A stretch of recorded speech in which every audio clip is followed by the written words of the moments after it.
എടോ പ്രേമിക്കണം, പ്രണയിക്കണം. ആരെയാ? കണ്ടവന്റെ മകളെയല്ല, കണ്ടവന്റെ ഭാര്യയല്ല. സ്വന്തം ഭാര്യയെ പ്രണയിക്കടോ, സ്വന്തം ഭർത്താവിനെ പ്രണയിക്കൂ. പടച്ചവനെ അങ്ങനെ സ്നേഹിക്കാൻ പഠിപ്പിച്ചെന്നതാരാണ്? അങ്ങനെ സ്നേഹിച്ചാ ഒരിക്കലും മറക്കൂലടോ.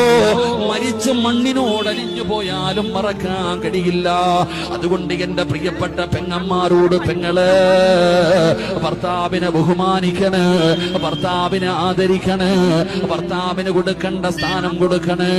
അതുപോലെ തന്നെയാണ് ഭർത്താവിനോടും പറയാനുള്ളത്. വീട്ടിൽ നിൽക്കുന്നത് പടച്ചവനെ വേലക്കാരിയല്ല, അത് നിന്നെ പോലെ ഒരു ജീവനുള്ള, ആഗ്രഹമുള്ള, മോഹമുള്ള ഒരു പെണ്ണാണ്. അവൾക്ക് നൽകേണ്ട പരിഗണന കൊടുക്കൂ. അതൊരു യന്ത്രമല്ല സഹോദര, അതൊരു മെഷീനല്ല സഹോദര. ഫ്രീ ആയിട്ട് വീട്ടിൽ വന്ന് നിൽക്കുന്ന ജോലിക്കാരിയല്ല. അവൾക്ക് കൊടുക്കേണ്ട സ്ഥാനം കൊടുക്ക്, ബഹുമാനിക്കൂ. അതുകൊണ്ട് എന്റെ പ്രിയ